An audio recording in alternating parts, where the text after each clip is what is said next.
I just want to preface this that the slides, they will be available to you on the website, so you're going to be able to print them up and everything. So as far as like taking notes, I would just take notes as, you know, things that I say, but everything that you see on the screen is going to be available to you because it's a lot of information. So, all right, so my name is Jacilyn Mikels. I am a board certified family nurse practitioner. I am also a certified health and nutritional coach. And I'm also the co-founder of the website and blog, Follow Your Gut, MD and P. So this is just a little disclaimer that, you know, all the information that I'm presenting to you is evidence-based. And before you implement anything into your regimen, consult your medical doctors and your team beforehand, okay? Sorry. So just a little bit about me. This is the website, Follow Your Gut, MD and P. You can also sign up for our weekly newsletters, blog posts, recipes, everything like that. I actually became associated with the Myositis Association back in 2012. My best friend is Lori Boyer, who is one of the co-founders of the Team Tommy Foundation, which I'm sure you guys are all familiar with them. That was started after her big brother, Tommy Worthington, passed away from dermatomyositis very suddenly. Lori and Tommy's wife, Dana, both founded, and I was one of the founding board members. And what their mission is, I most definitely support. So when they asked me to speak, I jumped on board with it because I want to do anything to help them and the Myositis Association. So this is me and my co-founder and colleague and one of my best friends, Dr. Erin Shaw. We both attended IIN, which is the Institute of Integrative Nutrition. It's one of the most prominent health and nutritional coaching certifications in the country. And she actually spoke at that conference as well. We attend multiple conferences to not only bring information back to our clinic, because we do practice both full-time as family practitioners, but also to bring it online globally. We also attended the Institute of Functional Medicine conference this year, which I'll be kind of hitting back on throughout, where some of the largest names in functional medicine, we got to meet and hear them present, and it was an amazing conference. And this year was about autoimmunity and gut health. So of course we had to attend that one. So this is just a quick presentation overview. I'm going to discuss what exactly an anti-inflammatory diet looks like, reviewing of macronutrients, which I'll explain that, specific sources and triggers that induce your inflammation, and then we'll talk about supplementation, and then gut health and the ketogenic diet as far as being associated with autoimmune diseases. So what exactly is an anti-inflammatory diet? So there is not one single conclusive definition in regards to an anti-inflammatory diet. Everybody has a different definition of that, but the consensus really surrounds the concept of it being primarily whole foods. So that means nothing processed. So anything from a box, a can, or a bag with some leeway is kind of taken out of that. And then also incorporating the concept of when you're grocery shopping, hitting the perimeter of the grocery store and avoiding the middle aisles, because that's where all the processed foods are. So the basis of an anti-inflammatory diet, like I said, avoiding processed foods, eating more whole foods. So what are whole foods? We'll speak on the next slide of that. Avoiding sugars, especially high fructose corn syrup, which I'll be primarily talking about sugar down the line. But that is one of the highest triggers as far as inflammation. And it's very sneaky too, as well. You got to be careful. You do have to be careful of fruit. Dr. Shaw and I, we both suggest anywhere from 2 to 3 servings, 3 being the max as far as with fruit a day, because of the glycemic index spiking. And then also, you know, there are certain fruits that are higher in sugar than others. So we'll talk about that in a moment. High in vegetables, rule of thumb, half your plate, vegetables, okay? Bone-based broth, you can either buy it which there are many different brands that are out there, or you can actually make it yourself. Dr. Amy Myers, I don't know if anybody is familiar with her, but she's one of the pioneers in functional medicine. She has a great cookbook that she just released, and it's called the Autoimmune Solution Cookbook. I highly suggest anybody with an inflammatory process to get it. And it's very easy recipes, but she has a great bone broth recipe that's in there. And essentially what the bone-based broth does, it decreases that gut inflammation. It helps support your joints, hair, skin, and nails. Just overall, you know, you just feel better on it, incorporating that. And then also moderate amount of protein. You want to make sure that you have a higher amount of fish as far as with your protein, but you have to be careful because there are some fish that are higher in mercury. And you know, mercury levels as they go up, they do increase inflammation along with other things. And that was just a picture of her book. So what exactly are whole foods? So like I said, fresh fruits, but you have to be careful because they can irritate other secondary diagnoses. Vegetables, basic rule, half of your plate or more, that's completely fine. Proteins, you really want to, you know, animal-based is great, and then also your plant-based proteins. The healthy fats, monosaturated or polyunsaturated, which we'll go into more in depth, prebiotic and probiotic effects of food, and then you want to make sure that everything is fresh, no additives. So if it comes in a can or a box or anything like that, you really have to be diligent of looking in the label. So they can sneak in sugar, they can sneak in soy, and if you can't, I always tell my patients, if you can't pronounce it on the label, don't put it in your body. So why exactly an anti-inflammatory diet? So this is a study that is quoted in this talk quite a few times, but Rosemary Estray, I'm hoping I'm saying her name right, discovered that patients with myositis disease who did follow an anti-inflammatory diet for a 12-week period did show improvement in their grip, arm strength, leg movements, improvement of their daily activities, and then also, you know, in conjunction, that does help decrease severity of depressive symptoms. Secondary diagnoses to consider as well when you're considering an anti-inflammatory diet: diabetes, cancer, Alzheimer's, heart disease, and also additional autoimmune diseases. So what does this mean? This means that your particular anti-inflammatory diet might look different than the person that's sitting right next to you.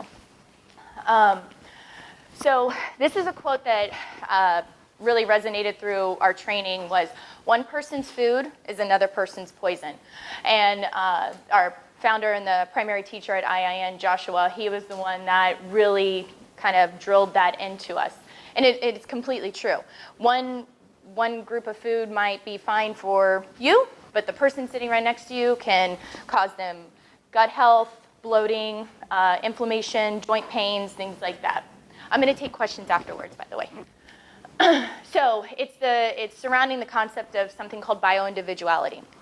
So when you're listening to this lecture, make sure that you kind of let that resonate and sit in. And I just kind of talked about that.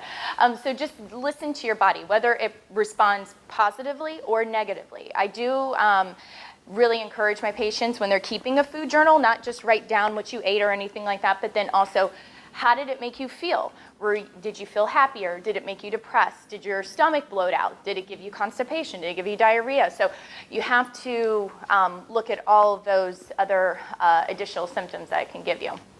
So discussing macronutrients. So this is your protein, your veggies, and then also which vegetables are carbs, okay? And your healthy fats. So starting with carbohydrates. So there is a difference between good carbs and bad carbs, which I'm sure you guys are all very aware of that. So good carbs, they consider, you know, quinoa, brown rice, your fruits and vegetables. Legumes, I did put an asterisk there because there is an exception with that. Those there's some legumes, which I'll talk about a little bit later, but some beans can be higher in sugar, so it increases your glycemic index, which induces inflammation. And then also bad carbs. So I always say, anything white, just know that's automatically turning into sugar in your body. If it's white, your body is not going to really put up a fight as far as trying to break it down. It's just going to allow it to turn into sugar. High fructose corn syrup, different syrups and sugars, and then also anything that's refined and processed as far as with carbohydrates. So first and foremost, carbs are considered the enemy when it comes to an anti-inflammatory diet. And why? So again, it increases inflammation. It actually increases your weight and obesity. So carbs cause weight gain. Fat does not cause fat.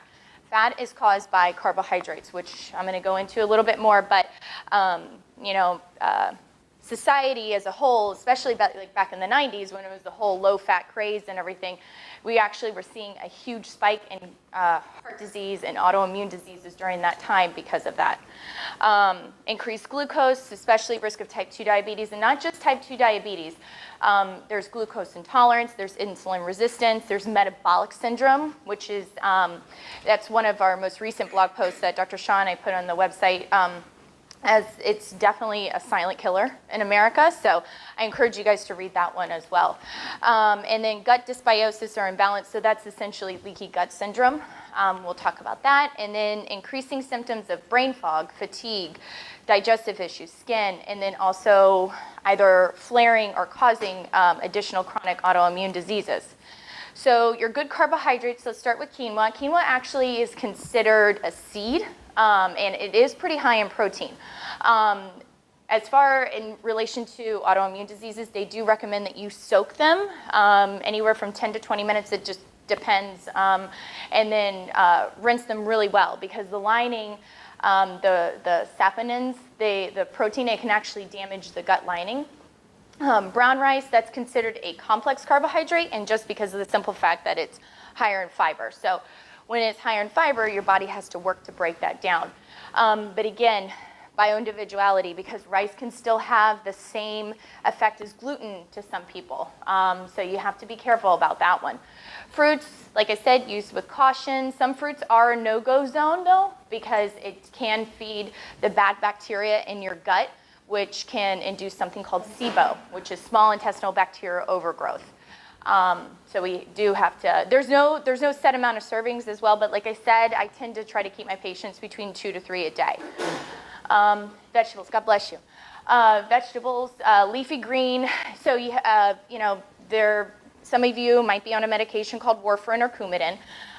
Coumadin is a blood thinner, and the antidote is actually vitamin K. So when you're on that medication, you do have to be very careful taking in these leafy green vegetables because it can thicken the blood, which we don't want that to happen in that case. And vegetables, they also contain other antioxidants and micronutrients like iron, vitamin C, selenium. And then also legumes, like I said, that's a caution carb. Black beans, lentils, and chickpeas tend to be less inflammatory. Now, Dr. Shaw and I, we actually just have come off of our second anti-inflammatory reset together, and chickpeas do not agree with me. Even though they say less inflammatory, they actually cause joint pain on me, they cause gut and digestive issues. So again, someone might be able to tolerate it completely fine. Me, unfortunately, I gotta stay away with it or use with very much caution.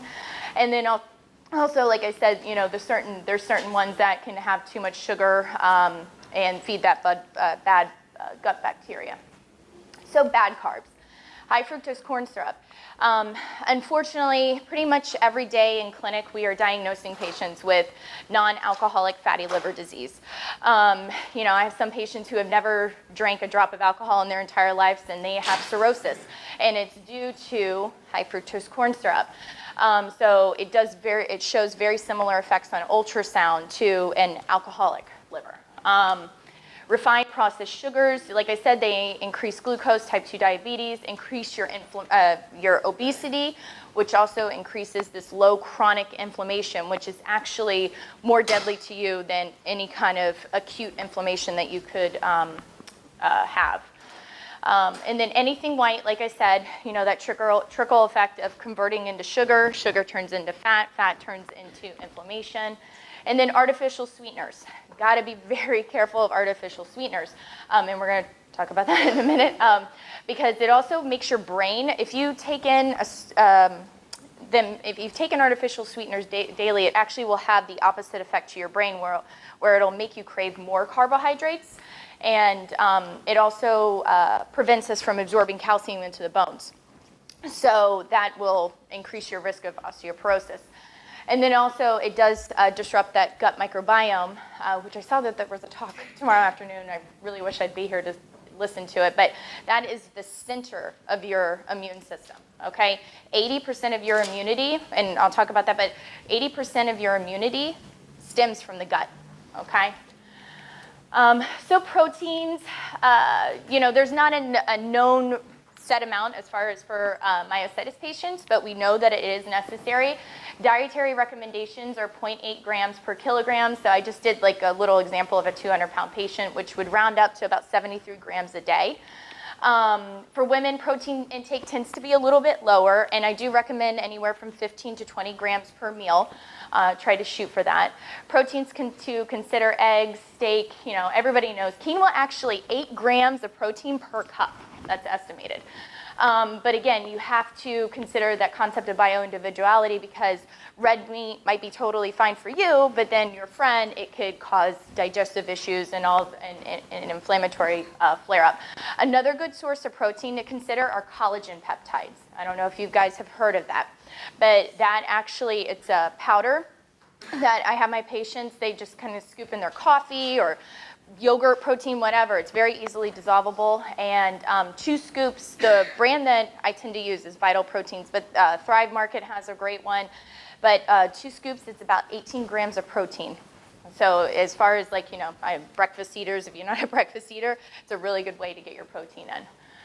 Fats. So difference between good and bad fats, we all know that. Fats, unfortunately, have they caught a bad rap, but they're getting back to the top. Omega-3s are anti-inflammatory, so that includes flax seeds, walnuts. Your EPA and DHAs, those come from your oily fish and eggs, and those are very beneficial as far as cognitive function, and then also as far as in pregnancy, that is highly recommended for the brain and eye development of the baby. Supplements, like I said, EPA, DHA. You have to be careful as far as with the fish oil supplements, because prior to surgery, you want to hold those about 7 to 10 days, just depending on how many milligrams that you're on and other medications. It actually increases your bleeding risk. Now, omega-6s, those actually induce inflammation. So that's your soy, your corn, your sunflower oil. It is still recommended to try to avoid those, because they do induce systemic inflammation throughout the body. So can dogs and cats, or cats and dogs, can they live together? So this is a blog post that we did in regarding to good fats and bad fats, and again, it's all evidence-based, so that's on our blog, our website. So some examples of good fats, like I said, the oily, fatty fish. You have to be careful about certain, so like mackerel, that's pretty high in mercury. So if you have a mercury sensitivity, if you do see a functional medicine or integrative health physician, and they say the mercury levels are pretty high, that's going to be a fish that obviously you're going to have to avoid. Grass-fed, preferably organic beef and pork. If you have to choose one between the other, I prefer grass-fed. Sometimes it can get a little pricey, so you have to be strategic. I mean, my husband is the one who does the shopping in the house, and he loves coupons and everything like that, but he always finds really good deals. He buys it in bulk and he puts it in the freezer, so it's always there. Omega-3 fortified eggs. I really, again, if it's between pasture-raised or organic, go for pasture-raised, okay? One of the concepts at IIN that was instilled in us too is that you really want to make sure that what you're getting, what you're putting into your body, is coming from a good source. You want to make sure that they laugh about it, but you want to make sure the chickens are happy. You don't want them in a stress environment, because if you're putting those stressful foods into your body, it's going to induce stress. So there is evidence behind that. It's not just woo-woo. Nuts, walnuts, cashews, and almonds are the highest. Avocados, love avocados. They are the best. And then ghee, which is clarified butter, and essentially that means it's taking the dairy out of there. And then your oils, avocado oil, coconut oil, extra virgin olive oil. Coconut oil kind of got a bad rap about a year and a half. I think it was like a year and a half ago that big study came out. And in all honesty, yeah, I mean, it's one of the highest oils that contains saturated fats. And too much of a good thing can be a bad thing. I'm more of an avocado oil kind of girl, but coconut oil is really good externally. It has more benefits externally than internally. So, and that's just my opinion. Someone else can debunk that. That's completely fine, but that's just my opinion. Gluten. Okay, so what exactly is gluten? We know that gluten is not a good thing. That's actually the sticky protein that binds and maintains the shape of the food. These are just some examples. So there's actually a cross blend of a gluten. It's called a triticale. It's a cross between wheat and rye. So it's kind of scary, you know. I actually, one of my friends that graduated from IIN, I had her look over this, and she was like, that's so scary that they're blending things now together. So, the Celiac Disease Foundation, if you guys, you know, if you, as far as like gluten sensitivity or celiac disease, they have excellent resources as far as like diet and recipe options and the support that's out there. It's awesome. So that's a really good website to go to. So continuing on, so the question is there association between gluten sensitivity, celiac disease, and myositis? Answer, yes. Okay. It's been proven over and over again. So celiac disease definitely should be considered if you have an unexplained weight loss, unexplained diarrhea. Your physician needs to test you for that. So in one study, they actually showed an elevation in something called transglutamase 2, TG2. It was found in the muscle tissue of patients with myositis disease. Now that's also a marker that is found in celiac as well. So there's reports of increased frequency, like I said, of gluten sensitivity among patients with myositis. And then anti-gliadin, so that's another marker, that's the actual marker that we test for celiac disease. Now, just because you test positive for that doesn't mean you have celiac disease. Now, you might have a very high chance of, gluten sensitivity. The diagnosis of celiac disease, still gold standard, is considered a small bowel biopsy. But even sometimes, unfortunately, the best physicians even miss that one too. But they found that there was an increase in frequency with patients with myositis disease with the anti-gliadin. So celiac disease should be considered, like I said, if you have those symptoms beforehand. Continuing on, in a journal in June 2014, it actually showed the first case of orbital myositis and celiac disease in a 26-year-old patient. And there are continuing reports in association of orbital myositis and celiac as well. So essentially, celiac is a malabsorption syndrome in the small bowel, and it's actually, gluten is the trigger as far as causing a direct and immune-mediated toxicity. That's one of the journal studies right there. So there is a light at the end of the tunnel, okay? So Dr. Alessio Fasano, he was, we had the privilege of hearing him speak multiple times at the functional medicine conference, and Dr. Mark Hyman introduced him, and he said that he's the reason why we have gluten-free choices on menus now. He's the guy. And he actually found this protein responsible for damaging the gut lining. He actually found it when they were trying to come up with a new drug to treat cholera. So this actually showed us a better understanding of the process of gluten affecting the digestive tract and the gut microbiome, which in turn can flare up autoimmune diseases. So, and we're going to talk more about the gut microbiome in a moment. So dairy. So it's either neutral to some or no to others. Like I said, Dr. Shaw and I just came off our second anti-inflammatory reset, and we use the Whole30 as far as an outline. We do recommend it to our patients just because it's simplistic. The information that they have, there's tons of information. The recipe books and just the community support is really great for our patients. So essentially, specifically, we want to eliminate dairy for at the very minimum 30 days, up to a maximum of 90. And that's because we want to see if the sugar component of it, which is lactose, and the protein component, casein, if those are a trigger, a flare-up, because they can be very difficult to digest in patients with autoimmune diseases. So the only way to know is to eliminate it and then slowly reintroduce it. Now, okay, where do I get my calcium? Dairy is not the only primary source of calcium. So I did list some examples on here: almonds, oranges, coconut milk. So there are tons of sources as far as with calcium. And just touching on supplementation with calcium real quick, I don't recommend a supplementation, an outside source of supplementation.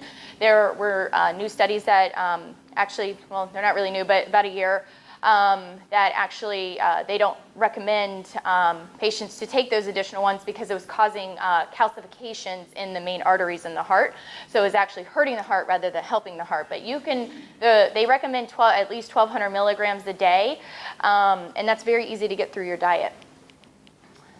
Sugar. So we are all addicted, whether we want to admit it or not. And that is because they know how to sneak it in. The FDA actually just recommends less than 50 grams a day, which is equivalent to about 4 tablespoons, and the average American takes in double of that without even knowing. It causes inflammation, elevates CRP levels, which you guys might be familiar with that lab test, the C-reactive protein. In one study, they showed that consuming 50 grams of fructose actually caused an elevation of that CRP within 30 minutes, and it lasted over 2 hours. So a diet high in sugar causes low-grade inflammation, which worsens the inflammatory markers, which in turn worsens the chronic inflammatory conditions such as myositis. So this is an MRI as far as your brain on sugar and your brain on cocaine. Okay. So the brain on sugar, obviously, it's a little bit brighter because that's chronic intake without even knowing. But we're hitting the same exact part of the brain that cocaine does. So, and yeah, so I agree. I agree. So continuing on, sugar increases gut permeability. So what does that exactly mean? That means we have these tight junctions that are in our gut lining, okay? That's in the small bowel. So they should be like this. What happens is when you have that inflammation, slowly those junctions kind of spread apart, and it allows these things called endotoxins to be released into our system. And that's what causes the systemic inflammatory processes, okay? And I'm gonna go into that in just a moment. Causes weight gain, obesity, it feeds the fat cells, okay? So once that fat cell is, the easiest way to explain it is that once it fills that fat cell, it kind of goes over and starts a new one. So it's a trickle effect. Essentially causing increased adiposity around the abdomen and then also in the lower part of the body. And then it increases your LDL, which is your bad cholesterol that causes plaque buildup, okay? As the LDL goes up, your HDL goes down, which is your HDL is your good. So I tell my patients, HDL, higher the better. And then LDL also increases the inflammatory marker, which is the CRP, like I said before. So natural versus added. So good sugars, those are coming from your whole foods. That's essentially fructose, okay, that's in your fruits.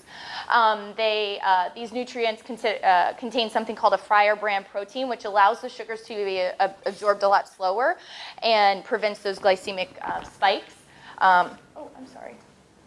I didn't mean to go back there. Hold on. Sorry, guys. Okay, there we go.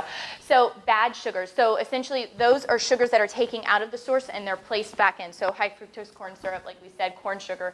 You know, even some of my all-time favorite kombuchas have evaporated cane sugar in them. I was very disappointed. So you can't have those during the whole 30. There's only one brand of kombucha that you're allowed, and that's because they don't list the sugar on there, but it has sugar in it. You know that it does. So alcohol, is it a friend or a foe? The end-all be-all is that alcohol causes inflammation in our gut, which begins a systemic effect, okay? And this is just kind of a definition from one of the journals and everything. So red wine, it does contain polyphenols, okay? So those have been studied pretty extensively as far as their anti-inflammatory and antioxidant effect.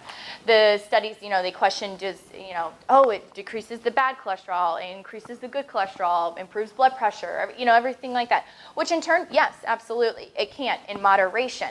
But also too, you have to consider, okay, is it going to be interacting with some of my medications?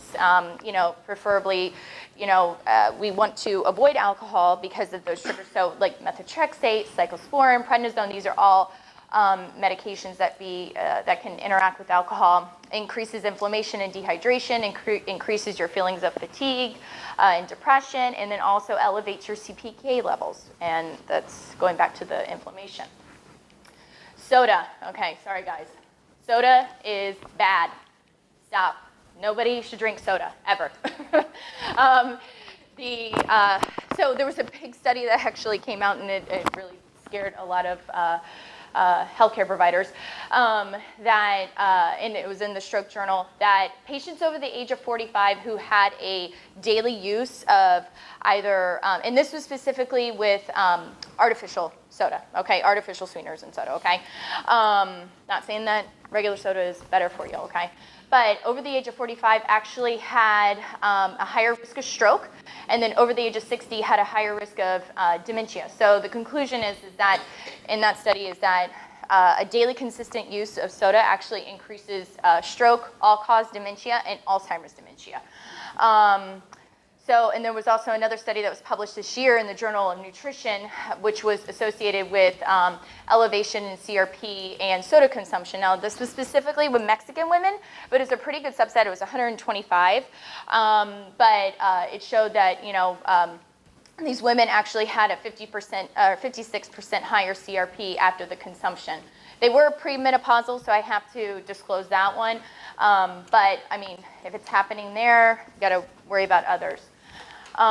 So anti-inflammatory supplements. So you all probably are familiar with curcumin or turmeric, okay? So turmeric actually is a curry spice. It's a Chinese medicinal herb. It decreases inflammation and cell growth and cell death. It alleviates something called oxidative stress, which that does happen as far as with chronic inflammation in the bodies, and we see a lot of that in obesity.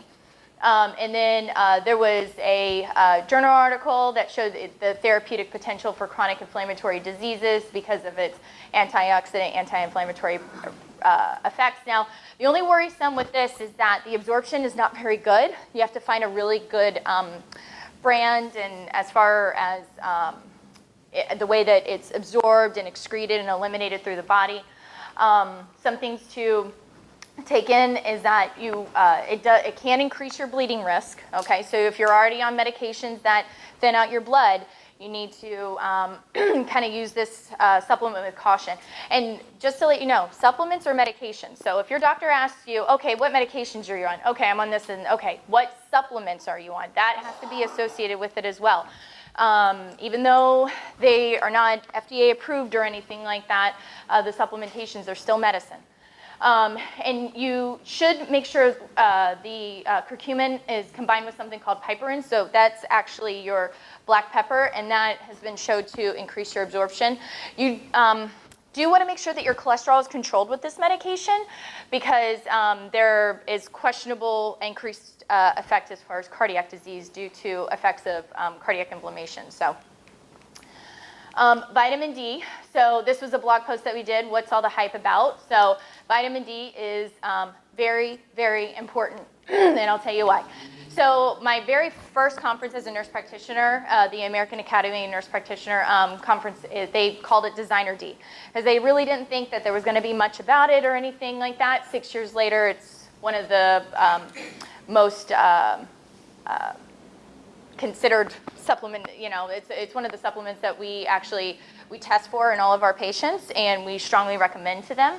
So deficiencies have been linked with cardiovascular disease, type 2, diabetes, colorectal and breast cancer. There's very good, pretty good data that's out there as far as deficiencies being linked with it. Migraine treatment is questionable, gestational issues, and then also major depressive disorder. There's meta-analysis that is actually showing a favorable effect. So meta-analysis journal clinical studies, that's just basically an overview of different clinical studies, and it gives us an overall conclusion. So the ideal range, this is going to vary between provider and provider. We tend to keep our patients between 50 and 90. That's our goal. I know some endocrinologists that keep their patients in the 90s. I know some, Dr. Stephen Gundry, I don't know if you guys are aware of him. He wrote The Plant Paradox, okay? he actually wants his patients having vitamin D's in the hundreds. So I'm like, that's a little high. But you know, that's what he does. But clinical studies across the board, they did show favorable changes when they're over the age, over the range of 35. So in vitamin D, so this is a study that did show low vitamin D levels in statin-induced myositis, okay? The patients their levels were less than 32. They were started on weekly supplementation to rise above 50. And then the patients were able to actually tolerate the statins without any kind of muscle pains, wasting, myositis-like symptoms, and showed a therapeutic effect on their bad cholesterol. There wasn't any patients in that study as far as with PM, IBM, anything, but there was a study in 2013 that did show a correlation between low serum vitamin D levels and patients with idiopathic inflammatory myopathy. So the average serum was about 38, and then patients without any kind of inflammatory myopathies was 68. Now, there wasn't a significant difference between the different subgroups, but the end-all be-all is that it's questioning if there is association with low vitamin D and myositis diseases or risk of myositis disease. So continuing on, this is just a list that I kind of put on here for your leisure to read, okay? As far as the foods that have the highest levels. Supplement, make sure that you do discuss this with your specialist, because you have to make sure your kidney function is good. You gotta make sure that, the risk for kidney stones. Toxicity is extremely rare. Knock on wood, I have never seen that, but if my patients were in the hundreds, I would worry about that. The ranges over the counter are anywhere from 400 to 5,000. So this is something to discuss with your provider, because this is all going to depend on where your number is at. And then if my patients are just starting an over-the-counter supplement, I usually recheck it 4 to 6 weeks after that initial lab test. If I do put them on the prescription for 8 weeks, I recheck it either after that, or I put them on an over-the-counter after the 8-week prescription, and I recheck it 4 weeks after that over-the-counter supplement, just to make sure we're therapeutic. Fish oil, like I said, anti-inflammatory are the omega-3s. It decreases inflammation, kind of just goes into that. The dose actually just depends on different factors: your age, medication interactions, risk of falling, because it does increase your bleeding risk. It is something that you have to hold prior to surgery. Usually eating wild-caught oily fish 2 to 3 times a week is considered enough.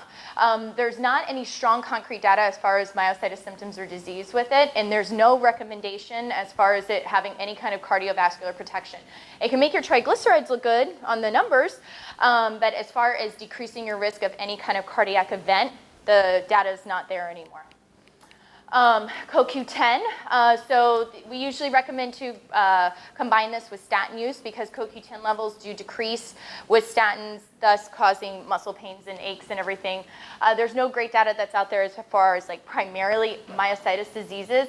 There was a study in 2016 with obese rats, so use that very cautiously. But they combined it with generic Lipitor, which is a atorvastatin. They used actually a really high level. But it did show that there was decreased levels in CK and in other markers for myopathies. It's questionable as far as it lowering the bad cholesterol is increasing the good and anti-obesity effect. But again, this study was done in rats. It was an extremely high amount of CoQ10. And I don't know if you guys take CoQ10. Any of you guys take it? Okay. It's expensive. I don't know. I mean, some of the brands are really expensive that are out there, and they usually, recommend average doses about 100. I don't know if that's how much you guys take, but, as far as those numbers, that was pretty high. Folic acid, I am going to mention this one just because it is a much needed supplement with methotrexate, okay? So it decreases, risk of hair loss, GI symptoms, lowering your white blood cells. It is recommended 1 milligram a day. Again, that's going to be, discuss with your practitioner.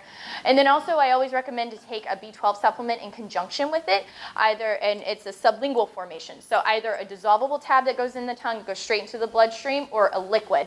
And some people might not absorb the tab. I don't absorb it. I have to use a liquid that goes under my tongue to keep my levels up.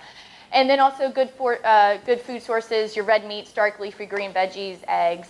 And then, if sublingual doesn't help, then there's also IM injections that you can take too as well. Glutamine, it's been known to help prevent muscle wasting and preserving muscles, questionable as far as helping muscular dystrophies, but it has been known to raise your methotrexate levels. So if this is a supplement that you are using, you need to make sure that and you're on methotrexate, you need to make sure that your provider knows about that because it can cause adverse effects. But there's really not any data that's out there as far as with this supplement, so use it with caution. Supplements to be leery of. Whey protein, I usually recommend to my patients pea proteins, especially if they have autoimmune diseases or any kind of gut issues or anything, because the whey does contain the casein, which is the protein that's found in milk, and it could cause an inflammatory effect. Vitamin C, there's really no good data as far as with myositis-like symptoms, but it is great for fighting off the common cold. Okay, we do have a blog post on our website regarding natural remedies for fighting off the cold, and I have some really good data on there about vitamin C. Vitamin E, very weak for myositis. As far as the clinical studies that are out there, it does increase your bleeding risk, so you have to use that with caution. And it does show there is questionable use for it in anti-inflammatory properties and questionable anti-cancer. L-carnitine, there's not strong data. It's questionable as far as helping with muscle recovery and also questioning and aiding in weight loss. So I just kind of use that with caution if you guys do take that one. Probiotics, so all the rage, yes. You just gotta make sure you're buying the right probiotic, that's the thing. So it translates for life in Greek. So essentially it's just the live microorganisms that are placed in a host to benefit it. Many studies shown benefits of probiotics in prevention treatment of autoimmune diseases. Now in 2013, there was an up-to-date review of probiotics and they said it shouldn't be recommended. Now, probiotics are actually in the forefront as far as questionable prevention or therapy for autoimmune disease because they help balance the gut microbiome and the microbiota. So there are foods that are higher in probiotics. Some of them, you do have to be careful about that because of the additive sugars. So like Activia, I really don't recommend that because of the added sugars that are in there. But I mean, if you find one that doesn't have the sugars or as much or anything, that's fine.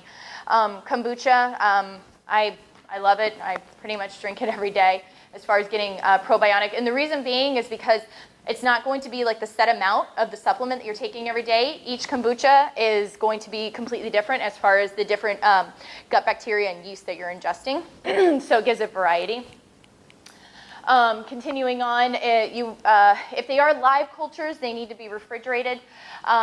Make sure you have the high colony counts. Strands should be extremely diversified, and then just make sure the stability. And this is another blog post that we did, 3-part series as far as gut health altogether. So autoimmune diseases and gut health, I'm just going to touch on it. Like I said, there's a big talk that's going to be tomorrow about it, but it is a hot topic in medicine, okay? Like I said, 80% of your immunity is in the gut. 90% of serotonin is produced in the gut, okay? So psychiatrists would always, they think, okay, serotonin is produced in the brain. It's actually produced in the gut. So medications like Lexapro and Prozac and Paxil and Zoloft, those guys are helping to raise your serotonin levels. But what they're showing is that if you help treat the gut microbiome, you're going to increase that on your own. There's a thing called a gut-brain axis. So essentially, your gut is considered your second brain. So if the gut's not happy, the brain's not happy. If both of those are not happy, nobody's happy. Your microbiota, that's just referring to the trillions of microbes that are in your small intestine. Your small intestine, it can range as far as the size, but average is about the size of a football field. It's actually larger than your large colon. So, and the microbes contain bacteria, yeast, viruses. The gut microbiome is the actual genetic makeup and how they're living. So it affects your digestion, like I said, your mental health, autoimmunity, systemic inflammation, just your overall physical health. and it correlates with that leaky gut syndrome. And activating autoimmune diseases. So remember I talked about zonulin before. Continuing on, so Dr. Fasano, he founded Zonulin in 2000. In 2011, he came out with a paper in regards to leaky gut and autoimmune disease. So there's this classic paradigm of autoimmune inflammation. It's considered your genetic makeup and then environmental triggers. But what he wanted to add into that is that these intestinal barrier functional effect as far as the leaky gut syndrome. So what he showed was that once gluten was removed, this serum zonulin levels actually went back down to normal. The intestines were able to essentially heal themselves. This is not saying that it's a cause of autoimmune disease, but it is most definitely a player, okay? The study, it mentioned type 1, Crohn's, asthma, IBD, heavy on celiac, but he's the celiac guy. And like I said before, celiac is very heavily present in myositis disease. If it's not celiac, it's a high gluten sensitivity. Celiac disease is one of those things that's pretty rare as far as diagnosing in a sense, but gluten sensitivity, most definitely.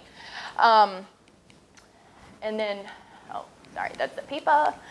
And then these are some books that I do recommend. This is one that I'm reading right now, The Mind-Gut Connection. This one's really awesome. Healthy Gut, Healthy You, Dr. Mike Ruscio, he's a functional medicine physician. He has an excellent podcast. I recommend to listen to that. You can just put his name in and it pops up. So I'm reading both of these books simultaneously right now. And then also Dr. David Perlmutter, he wrote The Grain Brain and Brain Maker. Those are two really great books too to consider.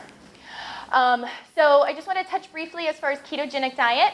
So like I said, there are studies that are going out there as far as ketogenic diet and autoimmune diseases. It's essentially a diet that's high in fat, low in carbohydrates. Main source of energy is fat versus your carbs. The goal is to be in a state of ketosis, so you can go as far as actually testing your urine for ketones. It's been used for almost a century in epileptic patients as far as preventing seizure activity. There are studies that shows improving cognition and memory, and then also it is showing great benefit in Parkinson's disease and Alzheimer's disease. And then this is just a study as far as a ketogenic diet, improving motor function in patients. Again, they're mice, but it is showing promise as far as a model for Alzheimer's disease. So it didn't decrease the inflammatory markers of the B amyloid levels, but it did show these mice were actually having improvement in their muscle strength. So there is promising data for ketogenic as far as with cardiovascular disease, type 2 diabetes, and obesity. And again, it's not directly myositis, but these are all secondary diseases that you have to kind of tie into it. So there does need to be more research as far as it specifically being specific for myositis disease. So just in summary, what an anti-inflammatory diet is, it consists of fresh whole fruits, vegetables, lean proteins, healthy fats, minimal to no carbs, avoiding those processed foods, high fructose corn syrup, and then carbohydrates. Always remember, one person's food is another person's poison, okay? Gluten has been shown to be a high trigger in regards to inflammation, and remember that, with the correlation of celiac and myositis, the supplements that I did say to consider, probiotics are a must for your gut health. Your gut contains 80% of your immunity and possibly even more. There's some say 85, some say 90.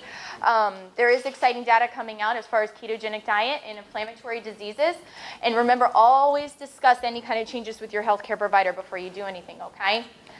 So, and always remember to follow your gut. And that's it.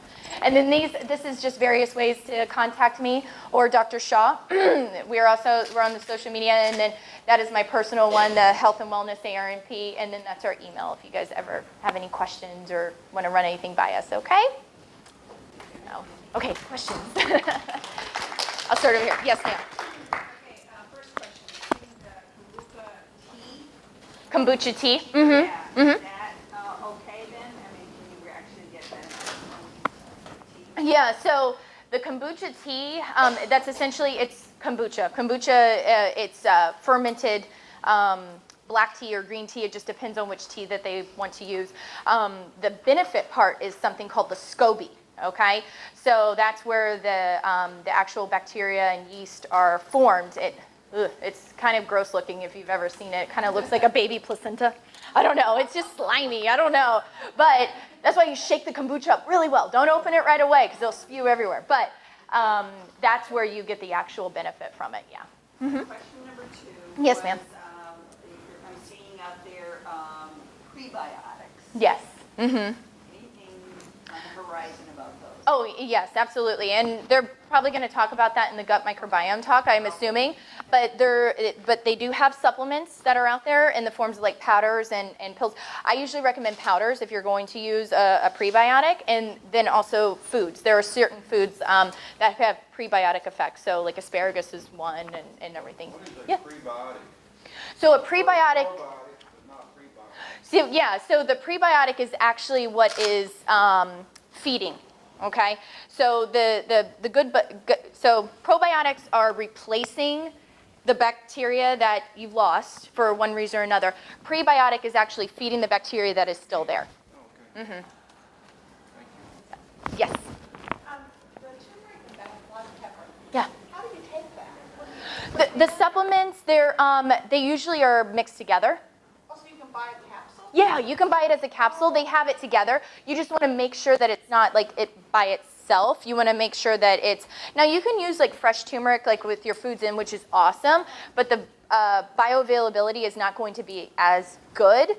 So you just want to make sure that it's mixed together. So, and then also, it's like for instance with vitamin D, vitamin K, if you're, again, got to make sure that it doesn't interact with any of your medications, but vitamin K actually aids in the absorption of vitamin D. So that's what the black pepper does. Okay. Mm-hmm. And one more thing, you mentioned something about, be careful about the brand of kombucha or kombucha that you use because some of it has sugar in it. Yeah, so pretty much all of them do. Evaporated, essentially, they'll say evaporated cane sugar, okay? Which, in the grand scheme of things, heck of a lot better than high fructose corn syrup or dextrose or any of those. But like on the Whole30, they only recommend one brand, which is it's called GTS. But it's not listed on the label. That's why they allow it. But what the question is that the sugar might actually be infused into the actual SCOBY, into the actual that yucky part, and not being put into the actual tea. So. No. Okay, I'll go in the back. I'll kind of flip-flop around. Yes, sir. Me or him? You. Okay. Yeah. So, how do you, and when you go to look at supplements, Yeah. what are you looking for? Because there's a million brands out there, and Vitamin Shop and TNC, and how do you know that you're getting a pure form or the best form by brand? So my recommendation would be doing your own research. And finding out what brand actually has the best efficacy. I'm learning every single day, and I've been in medicine since 2006. So, I have friends that are nutritionists. I have friends that are dietitians. I have befriended all different forms, and I get all of their recommendations and opinions and everything like that. So it's just doing your research. And when you're doing your research, what are you looking for specifically? Is it efficacy? Efficacy, yeah, that's the thing. Yeah, like so if it's a good brand, they're going to have the data to back it up with. Okay. And have you heard of L-arginine? Yes. Mm-hmm. And I didn't see that on your list. It was a couple of years ago, one of the patient conferences, one of the doctors from Hopkins suggested a patient was having great luck with it and recommended to me. Do you have any opinion on it? Not particularly, because that is one that I was going to mention, but there really wasn't a lot of data that was out there about it. So, I mean, like I said, a lot of the supplements, they don't have specific data for myositis. It's kind of just trying things out and seeing what works for you. So, it's that whole concept of bio-individuality. There really is no, as far as taking it, there's not a lot of interaction with like any kind of pharmaceutical medication, so it should be something, and as long as your kidney function is good, because it's primarily excreted through the kidney, you shouldn't have any issue with it. Mm-hmm. Yeah. L-arginine? Yeah. Okay. Yes, ma'am. Right there. Two of them. You said with the folic acid, we should also be doing the B12? I recommend that, yes. Because folic acid and B12, they're biffles. So they go together. They travel together. So I always do recommend that. You mentioned the powdered protein. The pea powder. Pea powder, yes, versus the whey. And that, I know Garden of Life, that's one that I use. It's a vegan supplementation, but they use pea powder. Yes, ma'am. How do you feel about vinegars? 25 years ago, vinegar was forbidden on a celiac diet. And just recently, within a few years, vinegar and citric acid are like burning my mouth. And I'll tell a doctor, and they're like, oh, you know, but how do you feel about vinegars as far as? Well, vinegar actually is in kombucha. And that actually, what they question is decreasing the inflammation in the gut. Now, as far as any kind of inflammation in the mouth, you know, you might need to consider other formations to take in. I mean, kombucha, you know, it's a diluted type of vinegar that's in there, so that might be something a little bit better tolerated. As far as preventing it from burning your mouth, I mean, there's different medications that, you know, you can use as a liquid and everything to kind of numb it. Are you having sores with it too? I wasn't. I had to go to the dentist because, it was terrible pain. I was trying vinegar or dressings, anything with citric acid. It was just awful, and it lasted a few months. Okay. Well, come find, I'm going to be here throughout the day. Come find me and everything. I can talk to you more about that. That's no problem. Yeah, absolutely. Yes, sir. Yeah, I know that you had your hand up for a while. This information is very good and helpful, but it's a lot of information. I agree. Is there a CD or? Yes, so it's going to be, that's what I said before. I don't know if you were here yet, but they're going to have it on the website for you to print up, right? They're going to have it on the website. Yeah, so it is a ton of information. So, and trust me, I had to cut, huh? Oh yeah, absolutely. Yeah, we're gonna post it on our website, the Follow Your Gut MDNP, and then also our social media and everything like that. But yeah, this is actually a cut down version of it. So, yes, sir. Freezing monohydrate, it will make you stronger.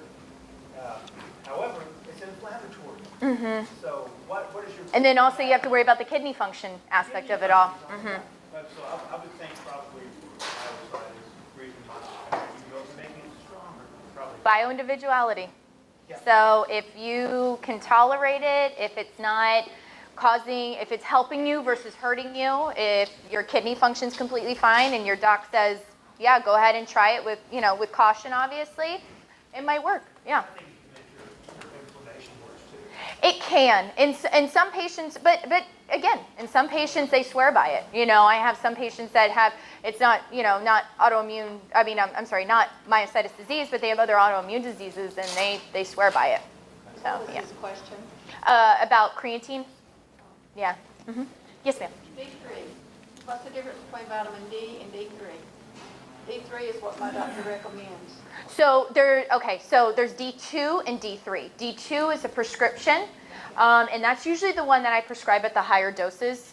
Usually I prescribe 50,000. Like with my patients, vitamin D is less than 30. I prescribe the 50,000, given their kidney function is fine.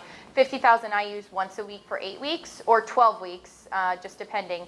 D3 is what you can buy over the counter. But D2 I use at a higher dose just because it tends to have, it's easier on the kidneys. For myositis patients, you usually do have to take in my case, D3, and it's 2,000 to 4,000 normally, maybe 5,000. Yeah, to be very honest with you, a lot of my patients are 5,000 or higher. I have to take 9,000 every day just to absorb it. After having my second daughter, I can't absorb it very well. So, yeah. Yes, ma'am. Yeah. That's what he was just talking about. Again, you know, it completely depends upon the patient. He was mentioning, you know, it can actually cause an inflammatory effect. And then also you have to take into consideration kidney function with it because it's primarily excreted through the kidney. But it's not, you know, if it works for you, it's completely, you know, fine. Yes, ma'am. Oh, okay. I'm sorry. Yes, go ahead. You didn't recommend calcium supplement? No, I don't. And, but if you're on like a high dose of prednisone and that, isn't that good for that? I mean, I know you can get a lot of calcium from the natural stuff, but the supplements wouldn't hurt you. I mean, why do you not recommend it? Well, I don't recommend it just based on the cardiovascular effect that it can have. So, like I said, the study, the big study that came out, I can actually link it to one of our social media, but it actually was showing that patients who were on external supplementation had increased calcifications in the main arteries in the heart. It was actually causing heart issues. So it's from a cardiovascular standpoint. Now, as far as, if your provider is recommending for you to be on a calcium supplement because of the prednisone, I'm assuming it's because prednisone increases your risk for osteoporosis. So I am more worried about the vitamin D than the calcium in my patients, because vitamin D is the transport. Vitamin D is the car that leads the calcium into the bone. If you don't have the car, calcium can't go anywhere. And what was happening is that these low vitamin D levels in these patients taking high amounts of calcium had nowhere to go but to cause calcifications and everything, but then kidney stones.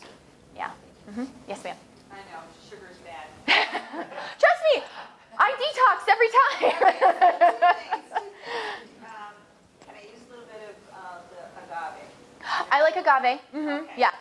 Yeah. Once in a while, I need That's a little natural sweetener. and stuff. Yeah. The other thing, can I still have my dark chocolate? Yes. Good for my heart. Yes, you can. Absolutely. It is good for the heart. Dark chocolate is good for the heart. Yes. Yeah, so it's not the best, but like I said, I mean, I still drink it in my kombuchas because it's just there, but it's a small amount, It's not like you're taking in, like I said, the high fructose corn syrup. That's the one that we really, really worry about. So, yes. Yes, ma'am. You said something about certain fruits being a no-go, but you didn't elaborate on that. So what On like fruits. fruits. Okay, yeah. So what fruits are a no-go? okay, so this is the easiest thing. Google, and this is the only time I really recommend Google to my patients, but Google fruits high in sugar, okay? So essentially that's bananas are extremely high in sugar. Bananas are good, but they are very, very, I know.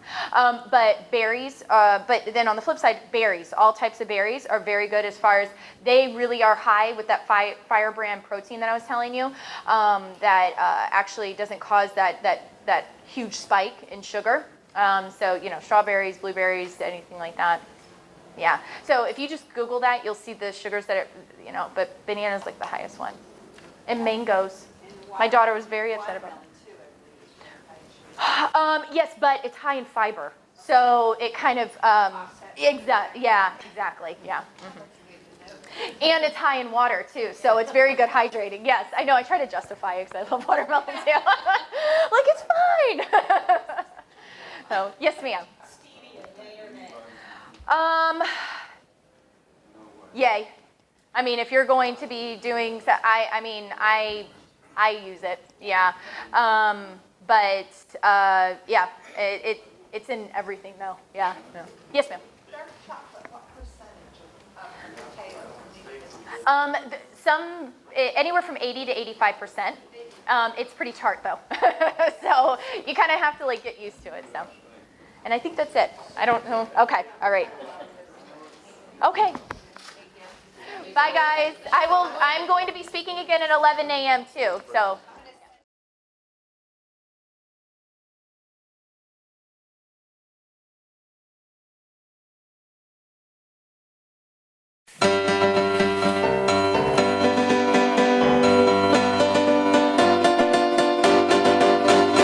Hooray for the group TMA. It's the Myositis Association, helping patients become peers now for the past 25 years. So if you have been diagnosed, here's an organization to unite us. 8,000 members they can boast. That real strange word that no one's heard, it's myositis. There's an annual patient conference which is just second to none, where you'll learn a lot and network, and you'll also have some fun. And their website is updated with a lot of current news, with lots of info and resources and much more that you can use, like info TMA compiles and like lists of clinical trials and lists of research too. You can review because it's all there for you. So hooray for the group TMA. It's the Myositis Association, helping patients become peers. Now for the past 25 years. So if you have been diagnosed, here's an organization to unite us. A quarter century they can boast. They've been the group that's got the scoop on myositis.